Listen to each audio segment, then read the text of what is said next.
and I was the one who paid cash for everything. That is the thing nobody tells you about being careful your whole life. You think it protects you. You build the habit of checking twice, reading the fine print, never signing anything you haven't slept on. 63 years of that. And then one morning, your own daughter hands you something wrapped in blue tissue paper and a bow, and you think, finally, someone sees that. It was Father's Day. A Sunday. Hot already by 9 in the morning, the way only Georgia in June knows how to be hot. My daughter Elaine had driven up from Savannah with her husband, a man named Joel, and their 2 kids. We had breakfast together. Eggs, toast, the good coffee I keep for company. Joel fixed a loose hinge on my back door without me asking. Everything felt normal. Everything felt like family. After the kids went out to the yard, Elaine slid a box across the table. "Daddy, we've been worried about you living out here alone," she said, "after your knee surgery. We just want to make sure you're okay." The box had a home monitoring system in it, not a basic one, a full setup. 4 cameras, motion sensors, a tablet controller, cloud storage. The brand was legitimate. The packaging looked expensive. Joel explained how he'd researched it for weeks, how the night vision was excellent, how I could check the front door from my phone if I ever needed to. I thanked them. I meant it. I spent that afternoon with Joel installing the cameras. 1 at the front door, 1 at the back, 1 in the hallway, 1 in the living room. He set up the app on my phone, showed me how to pull up the live feed, how to check recorded footage. He was patient about it. Didn't make me feel old or slow. I remember thinking he was a good teacher. When they left that evening, Elaine hugged me at the door the way she used to when she was small. I watched their car back out of the driveway and felt genuinely grateful. I went inside and made myself a cup of decaf and watched the news, and I didn't think about the cameras again for almost 2 weeks. My brother-in-law, Raymond, came by on a Tuesday. He's married to my late wife's younger sister, so we've stayed close since Dorothy passed. Raymond spent 22 years doing IT infrastructure for a logistics company before he retired, and he's the kind of man who, when he walks into a room with electronics in it, just naturally starts noticing things. He doesn't make a show of it. He just notices. He came to help me sort through some boxes in the garage. We worked for a couple hours, found a few things worth keeping and a lot of things that weren't, and then came inside for iced tea. He set his glass down on the coffee table and looked around the living room the way someone does when something is sitting wrong with them. But they haven't decided whether to say it yet. "When'd you get cameras?" he asked. Elaine and Joel set them up. "Father's Day." He nodded, looked at the one in the corner, looked at the tablet on the side table. "You set up the account yourself?" Joel set it up, walked me through using the app. He was quiet for a moment. Not a long moment, just the kind of quiet a man settles into when he's doing arithmetic in his head. "Can I see the tablet?" I handed it to him. He spent about 4 minutes on it, which felt longer because he didn't say anything during those 4 minutes. Then he set it down on his knee and looked at me with the expression I'd only ever seen him use once before, when he told me Dorothy's diagnosis. "Whose account is this registered to?" he said. I told him I didn't know. Joel had handled all of that. "It's registered to an email address you don't recognize," he said. "And the storage, the footage, it's going somewhere other than your phone." I didn't understand at first. He explained it to me slowly. The system was set up so that the footage uploaded to a cloud account. That account wasn't mine. I had access to live viewing through the app on my phone, but the stored recordings, everything the cameras captured, were being saved to an account that belonged to someone else. An email address Raymond didn't recognize, but that clearly wasn't mine. I sat back in my chair. "Joel, set it up," I said again. It wasn't a defense of him. It was just me trying to arrange the facts. "I know," Raymond said. "That's what concerns me." He didn't say anything dramatic after that. He just asked if he could take the tablet home overnight to look at it more carefully. I said yes. He finished his tea, put his glass in the sink, and left. I sat in that living room for a long time after he drove away. The camera in the corner had a small red indicator light. It was on. I got up and went to the kitchen and stood at the window looking at the backyard, the yard Dorothy had planted. the rose bushes she'd nursed through 2 bad summers. I stood there until the lights started going down. Then I made dinner, ate it, washed the plate, watched something I don't remember on television, and did not sleep well. Raymond called the next morning at 7:30, which told me something before he even said a word, because Raymond does not call before 9 unless something is pressing. "I need you to come over," he said. His wife, my sister-in-law Dolores, made coffee and gave me space. Raymond had his laptop open at the kitchen table. He'd spent part of the night on it. The account the footage was uploading to, he'd traced the email as far as he could without access to the account itself. The address pattern matched a naming convention Joel used for other accounts Raymond had found linked to the device's setup history. More importantly, Raymond had found the device's activity log. The system had been accessed remotely, not just by my phone, but by another device regularly, every few days, sometimes late at night. Someone was watching my home, watching me inside my home, regularly, for 2 weeks. Raymond pulled up the access log and turned the laptop toward me so I could see the timestamps. I looked at them for a long time. "Why?" I said. That came out quieter than I intended. Raymond chose his words carefully. He said that he couldn't know for certain. But he told me that these types of setups, where a family member or caregiver installs monitoring on an elderly person's home, sometimes have a financial motivation. He said the word sometimes in a way that meant he was being generous with the uncertainty. I thought about my house, which I owned outright. 3 bedrooms, the yard, the garage. I thought about my pension, which was modest but reliable. My savings account, the investment account my father had started for me when I was 20 and that I had never touched the principal of. I thought about my will, which left everything to Elaine and her brother Robert, equally divided. I thought about Joel, who had been very helpful installing those cameras. I sat at Raymond's kitchen table and felt something I hadn't felt since I was a boy. A specific kind of confusion that comes when something that seemed like kindness reveals itself to be something else entirely. It is disorienting not because you don't understand what happened, but because you understand it too well and you don't want to. Dolores came and refilled my coffee without asking. I was grateful for that. "What do I do?" I asked. Raymond said I had a few choices. I could remove the cameras immediately. I could confront Elaine and Joel, or I could leave everything exactly as it was. For now, let them keep seeing what they expected to see, and use that time to talk to someone who could tell me what my actual situation was. He said the third option was the only one that gave me any control. I drove home. Walked past the camera at the front door, the one in the hallway, the one in the living room. I went to the kitchen, poured a glass of water, and sat at the table where I had eaten breakfast with my daughter and her husband on Father's Day. Then I picked up the phone and called my attorney. His name is Gerald Hutchins, and he has handled my affairs for 11 years. He does estate planning, mostly, and he is the kind of lawyer who is not easily surprised by the things families do to each other. I told him what Raymond had found. I told him about the cameras, the remote access, the timeline. He asked me several questions, all of them practical. Did I have a signed power of attorney document? No. Had Elaine or Joel ever discussed my finances directly with me? Not directly, but Elaine had brought up, twice in the last year, that it might be time to think about consolidating my accounts for simplicity. I had changed the subject both times. Had anyone contacted my financial institutions on my behalf? Not that I knew of, but Gerald said he'd make some calls.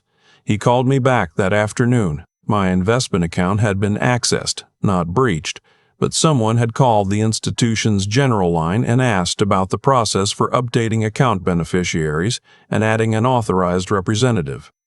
The call had been made 3 weeks earlier. The account representative had explained the process and sent a packet of forms. The packet had been sent to my address. I had never received it. The mail.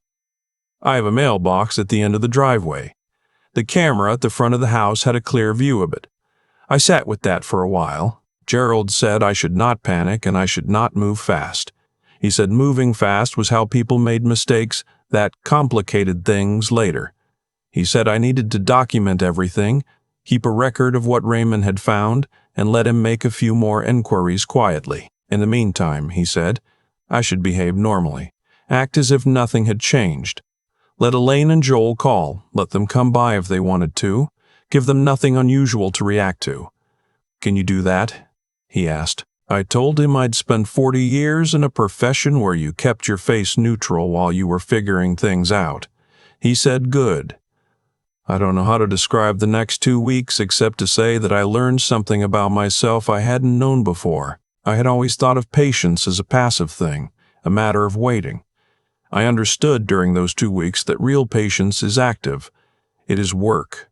It is choosing, every hour, not to do the thing you want to do, so that you can do the thing that actually matters. Elaine called on a Wednesday to check in. We talked for 20 minutes. She asked about my knee, asked if I needed anything, mentioned that Joel had been busy with work. I asked about the grandchildren. She said they were fine. We said we loved each other and hung up. I sat by the window after that for a while.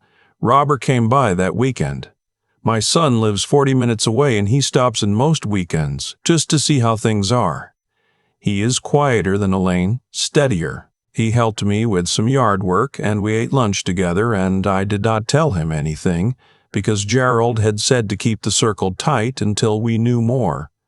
But I watched my son pull weeds from Dorothy's rose beds, and I thought about what he deserved out of this family, what both of them deserved, and what had been put at risk by someone who had decided that what was mine was worth more than the trust it was built on. I went back inside and did the dishes. Gerald called me 3 weeks after our first conversation. He had found enough. The packet that had been sent to my address, the one about updating account beneficiaries, had never arrived because it had been intercepted. Gerald had worked with the institution's compliance team, and they had flagged a follow-up call made to the account line asking about the status of the packet. That call had been made from a number registered to Joel. Additionally, Gerald had retained a licensed private investigator who had spent 2 weeks pulling together a clear picture. The investigator's name was Arthur, and he was a calm, compact man who presented information the way a good doctor gives a diagnosis, plainly without drama, because the facts are sufficient. He told me that Joel had done this before, not the cameras specifically, but the pattern, marrying into a family, cultivating a close relationship with an elderly parent, positioning himself as the responsible, helpful son-in-law, then systematically working to gain financial access before any other family member understood what was happening. There had been a previous marriage, a different family, an elderly father-in-law in South Carolina who had signed a power of attorney before he understood what it meant, and who had lost access to a significant portion of his retirement savings before his own son had discovered what was happening and involved an attorney. That case had been settled privately, no criminal charges. Joel had moved on, and then he had met Elaine. I want to be careful here about my daughter, because she was in that room too, and I spent a long time. I am still spending time, if I'm being honest, trying to understand how much she knew, whether she was a participant or whether she had been used as much as I had, just in a different way. Arthur said he couldn't tell me that with certainty. Gerald said the same. What they could tell me was what the evidence showed, and the evidence showed Joel acting independently in the steps that required independence, the calls to the financial institution, the camera setup, the intercepted mail. Whether Elaine knew and how much she knew was something I would have to figure out in a different room, in a different kind of conversation. But that was for later. Gerald scheduled a meeting. Himself, Arthur, a representative from my financial institution, and a family law attorney he had brought in to consult. We met on a Thursday morning at Gerald's office. I drove myself, parked in the lot, sat in my car for a few minutes before going in. Inside, they walked me through what had been gathered, what it meant legally, and what my options were.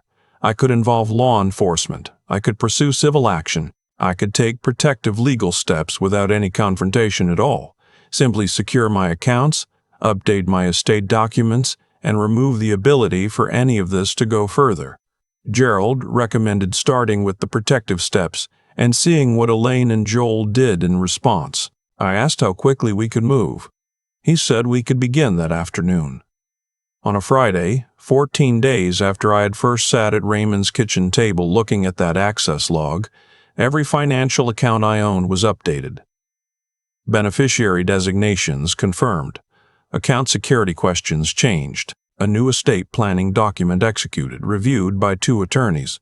A letter sent to my financial institutions formally noting that no one had authorization to act on my behalf without my written, notarized consent. By Friday evening, anyone who had been building toward financial access to my life had found a wall. I did not call Elaine. I did not contact Joel.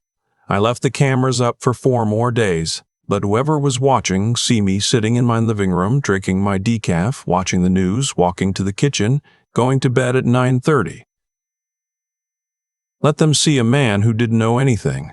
Then on a Tuesday, I had Raymond come over and take the system down. He removed every camera, coiled the cables, put them back in the box they'd come in. We stacked it by the door. I called a cab company and had it picked up and donated to a church resale shop 2 towns over. I figured someone might get genuine use out of it. Then Raymond and I sat in the living room.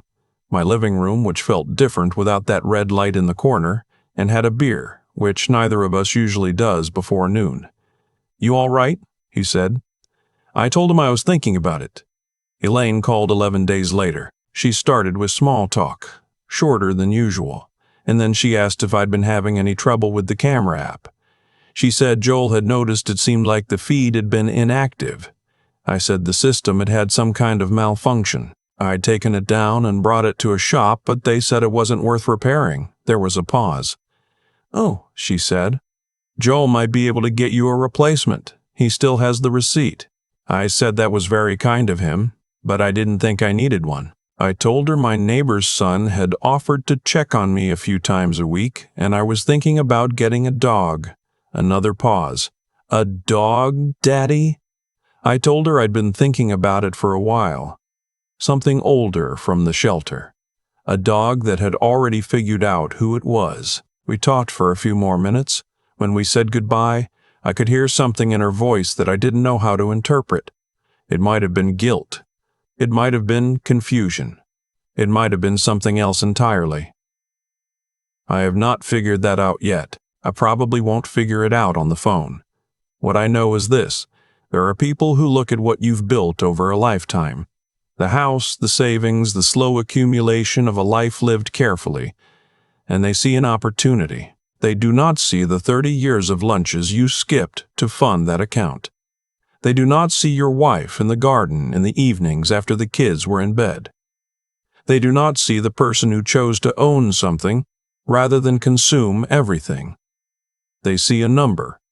They see proximity. They see someone who might not be watching closely enough anymore. The thing I learned is that careful is not the same as passive.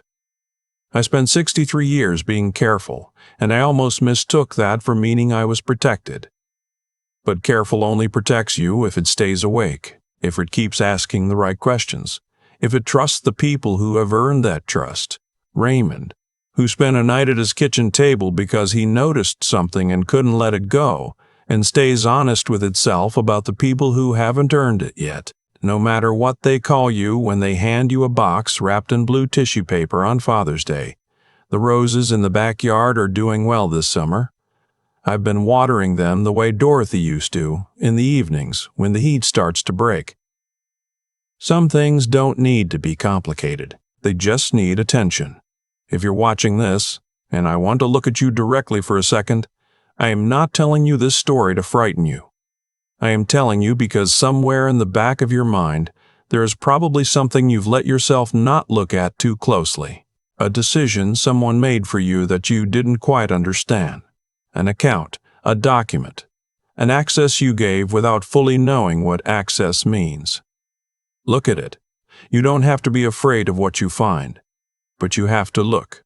The people who love you will still be there after you look. And the ones who weren't really there to begin with, you'll know that too. Trust that. I've thought a lot about cause and effect since all of this happened. Not in an abstract way, in a very specific practical way. The kind of thinking you do when you're sitting in a quiet house that used to have a camera in the corner, and you're trying to make sense of how a Father's Day morning became the thing it became. Here's what I keep coming back to. Joel didn't start with the cameras. He started much earlier, with small things. A loose hinge fixed without being asked. A patient explanation of an app. A hug at the door from my daughter that felt like everything was fine. Those were the steps that came before the steps I could see, and if Raymond hadn't noticed, if he hadn't asked one quiet question and then spent a night at his kitchen table, none of the rest of it would have happened the way it did. The outcome I got wasn't luck. It was the result of a chain of choices made by people with different kinds of integrity, and eventually those chains pulled in opposite directions, and something had to give.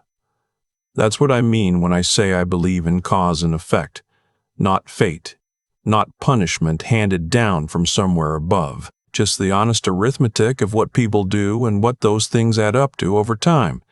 Joel made a series of deliberate choices, each one small enough to explain away, but they compounded, and the compound interest on dishonesty is not something you can control forever. What I want to say to you, and I mean this for anyone watching who is trying to figure out how to move through this particular season of life with any dignity intact, is that being older does not mean being finished. It does not mean your judgment is less sharp or your instincts less reliable. What it might mean is that you've earned enough to be a target, and that requires a different kind of attention than you needed at 30. Not paranoia, just clarity. The same clarity Raymond brought to my living room when he picked up that tablet and asked one simple question. Wisdom is not passive. That is the thing I learned. I had always associated wisdom with stillness, with having seen enough that you no longer had to react quickly. But what this experience showed me is that wisdom has to be active. It has to keep asking. It has to be willing to look at the uncomfortable thing, to call the attorney, to sit with what you found, and not flinch from it. And resilience. I always thought I understood resilience because I'd had hard years, losses, setbacks. But there is a particular kind of resilience required to sit across from your own daughter on the phone, hearing something uncertain in her voice, and not collapse into either anger or denial. To stay steady. To keep the door open without losing your footing. That is harder than anything I did at 40, and I am quietly proud that I managed it. If you take nothing else from what I shared today, take this. The people in your life who have genuinely earned your trust will show you, eventually through the small things. The Tuesday afternoon visit, the question, asked quietly. The night spent at a kitchen table because something didn't sit right, and a good man couldn't let it go. Pay attention to who those people are. Hold on to them. And when something feels wrong, when there's a folder you didn't make, a form you never received, a question you can't quite answer about something that's supposed to be yours, don't look away from it. You spent a lifetime building something real. That's worth one uncomfortable phone call.